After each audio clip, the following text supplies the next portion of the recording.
y demás. Ahora, ¿qué posibilidades hay de que a Godoy Cruz a lo mejor le metan la mano en el bolsillo o le acomoden algún árbitro o algún palo, como decimos con Fede Acosta, en referencia a los jueces de línea? Bueno, eso terminó sucediendo en las últimas horas.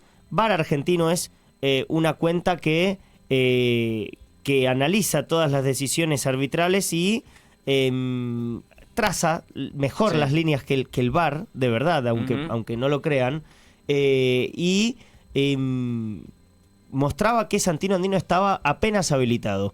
Enseguida lo vamos a escuchar a Santino Andino cuando vos lo digas, Juanma, porque hay mucho más para hablar y analizar. Queremos escuchar a los protagonistas, que está entre lo más importante. En un rato vamos a estar escuchando entonces y seguir hablando del Tomba. Ahora lo saludamos al analista político Enrique Zuleta Puseiro. ¿Qué tal, Enrique? Juan Manuel Torres, Lautaro Godoy y Gemma Gallardo lo saludan. ¿Qué tal? Buenos días, ¿cómo están? Encantado de escucharlos. Bien, muchas gracias por estos minutos. Bueno, arrancamos el programa, ¿no?, con todos los cambios y modificaciones en el gabinete de Javier Milei. El encuentro también que tuvo el viernes con el expresidente Mauricio Macri. Algunas críticas, ¿no?, del expresidente por los cambios, por la asunción de Manuel Adorni como jefe de gabinete. ¿Usted cómo analiza estos cambios que se han realizado por parte del presidente Javier Milei? Bueno, tienen que ver mucho con el contexto en que se encuentra el gobierno. En este momento ha triunfado en unas elecciones intermedias. Elecciones del 26 de octubre, el gobierno triunfó con números muy similares a los que había logrado en igual mes del 2017 Macri. Es muy parecida el triunfo, digamos, intermedio. Lo que pasa es que en esta situación la de Milei es infinitamente mejor. Tiene enfrente una oposición muy descompuesta, muy desorientada, en lo que se refiere al peronismo, estallando diversos focos de división, y por otra parte encuentra una situación muy diferente en plano a la economía. El gasto público medido en dólares constantes en 2016 se había achicado un 9,3% para más, que hoy no.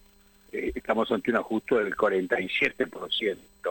Muchísimo ganado, y la posibilidad de insertar las soluciones políticas en un contexto económico más holgado. La ayuda de Estados Unidos todavía es una incógnita hasta cuándo se mantendrá y si servirá para darle continuidad y estabilidad a la política de bandas. No, yo pienso que si cambia esa política de bandas no la va a avisar el gobierno, ni muchísimo menos en estos días, ¿no es cierto? Pero la verdad de las cosas es que entra más holgado, y eso le ha permitido profundizar dos pasos de la política inicial de Milei. Una de ellas es realmente avanzar sobre el centro derecha, que está muy descompuesto y muy desestructurado después de las fuertes polémicas internas que tuvo. Entonces me parece que la captura de lo que fue el PRO se ha consumado en estos días, más allá de los escenarios que se produjo, las reuniones, los Twitter. Lo cierto es que un grupo de diputados del PRO decisivo, que era un grupo de diputados más bien afiliados al sector de Patricia Bullrich, decidió pasar lisa y llanamente a la Libertad Avanza, con lo cual le ha dado el tercio que necesitaba para resistir los vetos, que si bien habrá que ver cómo funciona y cómo son las agendas parlamentarias, lo cierto es que lo protegen, sobre todo frente a los sponsors, lo que le ha pedido el fondo y lo que le ha pedido Estados Unidos a Milei, que genere una coalición suficientemente importante para resistir la fuerza de la resistencia a los cambios. Esto se vio en la reunión de gobernadores, donde si bien no se avanzó mucho, se avanzó en varias cosas que eran inéditas en la Argentina. En primer lugar, el acuerdo de los gobernadores en una política de estabilidad y de déficit base cero, porque eso es lo que ocurre en casi toda la provincia, salvo 3 provincias, la mayor parte de ellas están flotando y con superávit propio. Ya el ajuste lo hicieron, digamos que pueden soportar todavía recortes fundamentales en algunos temas que están discutiendo que entren en el presupuesto, pero la verdad de las cosas es que las provincias están ajustadas, casi todas, ¿no?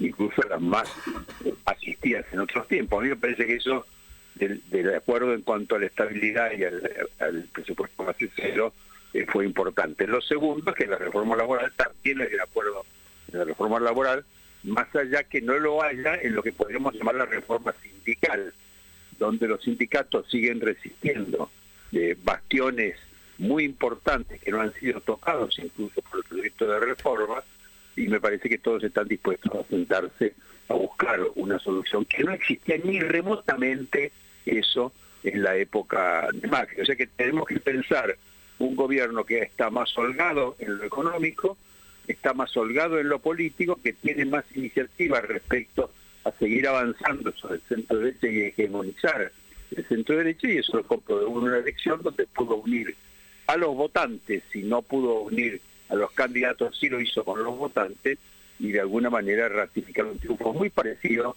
al de mediados del periodo de Macri. Vamos a ver ahora si tiene las condiciones para, con el nuevo equipo político, que es el equipo que rápidamente aceleró los cambios, no esperó hasta el 10 de diciembre, la presencia de Santilli, sobre todo la hegemonía dentro del gobierno del equipo económico, le sirven para poder entrar al ciclo de cierre del ciclo parlamentario que comienza esta semana con buen pie.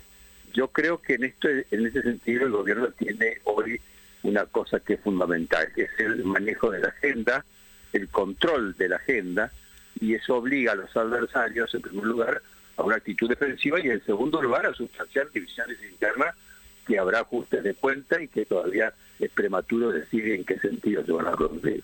Estamos hablando con Enrique Zuleta Puseiro, analista político. ¿En qué condiciones queda? Bueno, usted hacía referencia, ¿no? Una oposición debilitada. ¿Qué es lo que está pasando en el peronismo, ¿no? Bueno, con críticas también internas entre Axel Kicillof y Cristina Kirchner, ¿no? Dos espacios, no sé si en pugna, bueno, y qué es lo que pasa también con el peronismo hacia el interior. Bueno, el peronismo es, sin lugar a dudas, el partido, vamos a llamarlo de alguna manera así, predominante en la política argentina. Sí. Lo demostró en las elecciones de septiembre, en un momento en que anticipa las elecciones, garantiza el control de una serie de provincias, y me parece que eso es un ancla que no sirve para gobernar ni para lograr la presidencia, pero no hay ningún otro partido de densidad social y política equivalente. Si uno mira el voto, todavía es prematuro decirlo porque no tenemos los resultados por circuitos en muchas provincias importantes, entre ellas la provincia de Buenos Aires. Pero está clarísimo que se ha producido una estratificación social del voto, en lo cual los sectores medios y altos votan al centro derecha y los sectores medios y bajos votan al peronismo. El país está empatado. Yo no creo que por más que conserve la posibilidad de vetar las leyes, eso afecte los 2 tercios en contra que tiene el gobierno. Y en eso el peronismo no es la fuerza dominante, pero es predominante. Me parece que cualquier intento de acuerdos políticos en temas estructurales, llámense tributarios, sobre todo laborales y por supuesto previsionales, es impensable que un partido con lo que tiene, con ese tercio y con algunas alianzas aisladas que pueda hacer, pueda de alguna manera producir esos cambios de una manera estable frente a 2 tercios en contra y en todo caso la mitad del Congreso. A mí me parece que sigue pendiente la necesidad y la posibilidad del peronismo de bloquear. Ahora, de gobernar me parece que tiene que sustanciar debates muy profundos. Allí hay actores centrales que son los gobernadores. No veo ningún gobernador hoy con vocación ni ambición de liderazgo político. Habría algo así en podríamos llamar algunas de las provincias que se estaban perfilando como tercera posición, pero hemos visto que ha sido un fracaso muy grande también. No hay hoy ningún sector que le esté disputando al peronismo esa oposición extrema. Ahora, desde esa oposición extrema no se puede gobernar. En todo caso, se podrá bloquear, se podrá impedir los 2 tercios para cambios importantes, sobre todo en la estructura de la Corte y la reestructuración de la justicia, pero me parece que el país, en términos no aritméticos, sino geométricos, espacios, volúmenes, dinámica, etcétera, el país está empatado. Necesita un tipo de diálogo que parecería difícil que Milei esté no diría en condiciones, porque no lo está, pero sí también en actitud de promover o de cultivar. Me parece que sigue pendiente la idea esa de destruir al adversario, encarcelar a sus dirigentes, decomisarlos, como si se pudiera construir algo estable y de largo plazo en una política de este tipo. Los países que logran superar esta suma cero lo hacen con una generosidad muy grande de todos los sectores a través de acuerdos sustanciales en ciertos temas que no hacen falta que sean en todos, pero que permitan desbloquear el desarrollo político y económico del país. Hacía referencia, ¿no?, a esta situación debilitada en la que ha quedado el PRO. ¿Se puede pensar en que se rompa el bloque, en alguna actitud un poco más fuerte por parte de Mauricio Macri? No, Macri no puede hacer realmente mucho. Tiene un grupo de diputados que lo acompañan, pero no tienen un papel predominante y desde luego no operó como tal durante las elecciones. Milei lo atiende, no lo ha desairado como en otras ocasiones, pero yo creo que Macri no le puede agregar nada. Lo que tiene Macri son ciertos funcionarios, pero algunos funcionarios no están en condiciones de hacerse cargo de funciones de gobierno, y otros funcionarios ya están en la Libertad Avanza, que es el caso más singular, es el de Diego Santilli, que no solo tuvo unos títulos importantes por el triunfo en la provincia de Buenos Aires, sino que además tiene experiencia, es conocido por todos los sectores, ha sido diputado, ha sido jefe ha sido vicejefe de gobierno, es un hombre de gestión, y me parece que le ofrece condiciones a Milei para hacerse cargo de ciertos aspectos difíciles para él del diálogo político, que Macri no le puede agregar nada. El gobierno de Macri fue un gobierno que fracasó en casi todos los sentidos, y Milei se lo hace sentir todos los días. Ayer pudimos asistir a la primera declaración de Adorni, donde lo puso a Macri más bien en una visión nostálgica de una Argentina que no funcionó, y que lo que tiene ya está en la Libertad Avanza y está acompañando un proceso.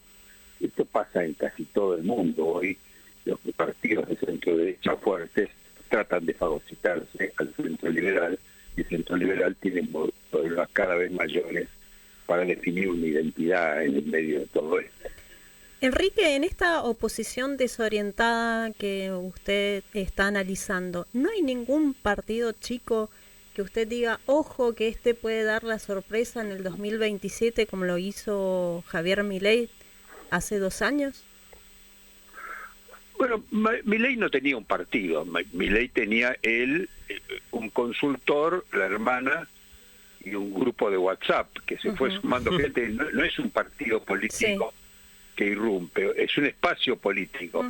Yo creo que en este momento los grandes espacios de la política están vacantes, los partidos están reestructurándose, repensándose, están mutando, no sabemos muy bien qué va a salir de ese peronismo que está en una cueva, de ese radicalismo que está dividido en 12 pedazos en otra cueva.